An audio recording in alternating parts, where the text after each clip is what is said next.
Alô, meus alunos do sexto ano A, B, C e D e do TJ, Tempo Juvenil, oitavo e nono ano A e B, todos do turno matutino. Eu sou o professor João Paulo Jacobina. Hoje temos aula de Educação Física. Não esqueça de realizar as atividades propostas. Elas são obrigatórias e depois vocês devem me enviar através do link do Google Forms. Outra coisa, não deixe de responder à chamada. Sua presença é muito importante nas aulas, até mesmo porque faltas reprovam. Não esqueça também, nossas aulas são todas as segunda, quarta e sexta-feiras, conforme o horário que vocês têm em mãos.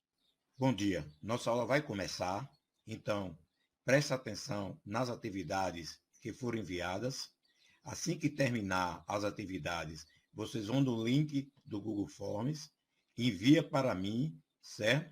Então, desejo a todos uma boa aula. Do prosseguimento ao nosso estudo sobre jogos eletrônicos, nessa segunda etapa, vamos estudar sobre os benefícios e os malefícios, ou seja, os perigos que os jogos eletrônicos traz para nossas vidas e crescente mercado dos jogos eletrônicos do Brasil.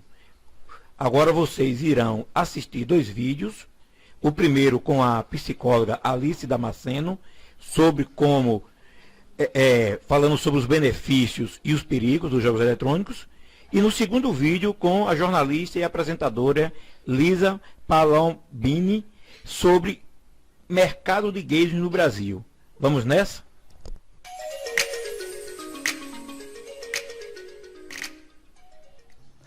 Hoje, jogos eletrônicos são bons, né? Teoricamente, eles são bons. São bons por quê?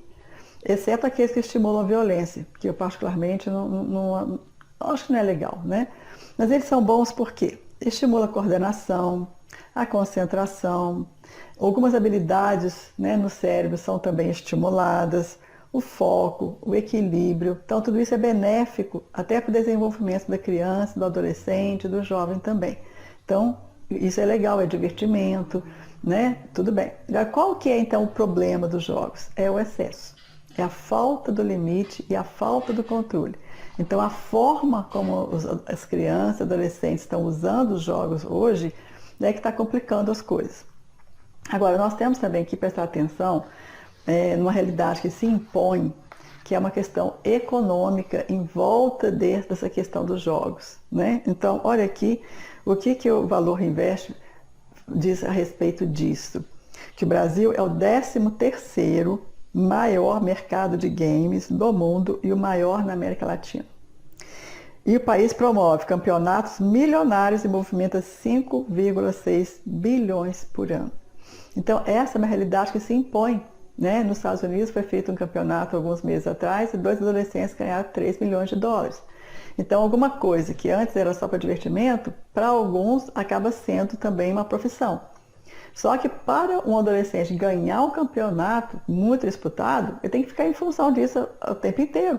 Então, ele vai deixar as outras coisas todas de lado para ficar em função. E aí as coisas vão tomando assim um outro rumo, né? E uma outra configuração. E essa realidade, então, dos jogos é uma coisa que está se impondo. Esse mercado vai crescer cada vez mais, porque ele é bilionário no mundo inteiro. E a gente precisa ficar de olho, né? Aqui no Brasil, agora em outubro, vai acontecer uma outra feira. E nessas feiras, Feira Brasil Game Show. E nessas feiras, além das novidades, tem também os campeonatos acontecendo. Então, é só para a gente poder se situar e perceber que essa questão é mais complexa do que a gente pode imaginar. Mas falando então dos nossos adolescentes, né, de uma maneira assim mais doméstica, como é que a gente pode ajudá-los frente aos perigos do exagero? Então, eu já disse que os jogos em si são benefícios, né? E quando acontece então de ser de uma forma exagerada? E por que acontece isso?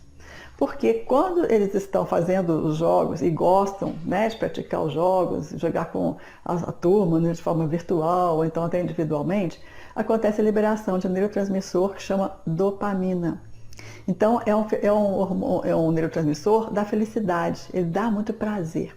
E quando ele é estimulado muitas vezes, em muita intensidade, ele então acaba bloqueando uma outra área do cérebro que é responsável pelo controle. Então, as pessoas perdem a hora, perdem o estímulo para fazer outras coisas diferentes, param de comer, param de dormir direito, enfim, assim ficam em função daquilo que é prazeroso, né? E todos nós queremos aquilo que é prazeroso, queremos aquilo que é gostoso. E eles perdem mesmo essa noção, né, em função disso. Então, acaba sendo uma armadilha, né?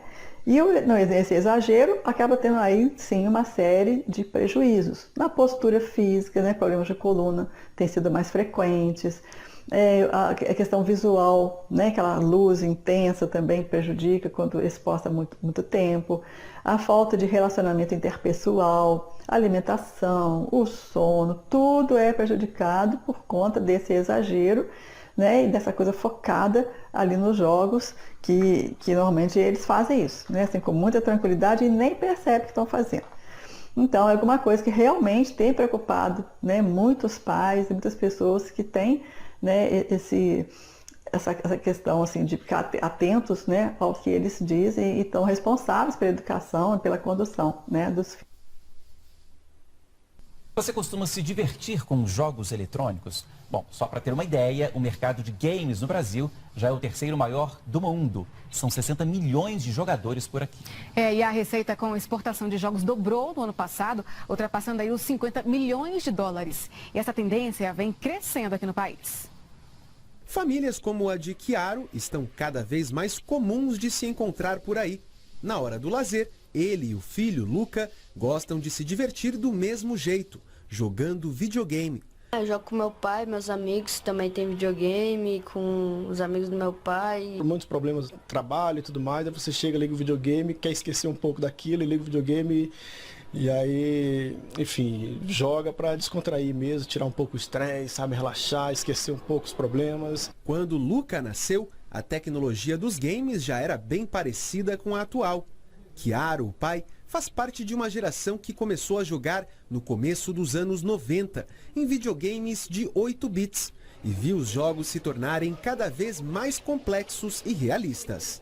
E se os jogos eletrônicos são uma diversão que transcende as gerações, a indústria de games conquistou seu espaço na economia mundial e o Brasil é o terceiro maior mercado do planeta. São mais de 60 milhões de jogadores aqui no país.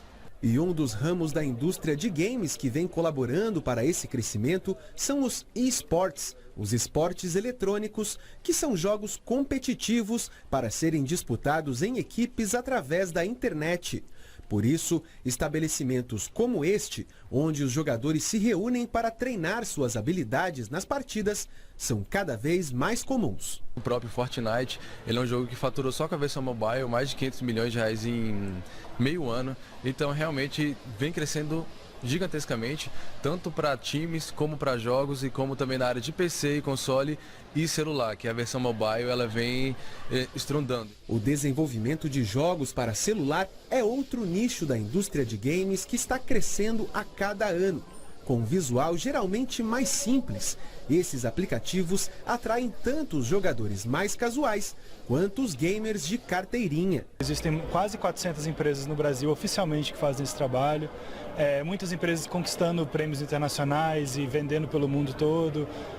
Então é bem diferente o universo de produzir games hoje do que era 10 anos atrás. Chegamos ao final da aula. Agora vocês vão no link já enviado para vocês, onde tem a lista de presença ou hora da chamada, preencha e envie. Essa é a garantia da sua presença na aula. Lembrando que esse grupo de WhatsApp é um grupo para estudo. Então não fique de brincadeira, não fique postando figurinha, não fique colocando coisas que não deve, porque se a gente passar essas informações para a coordenação, vocês vão ser retirados do grupo. Então, até a próxima aula, se Deus quiser.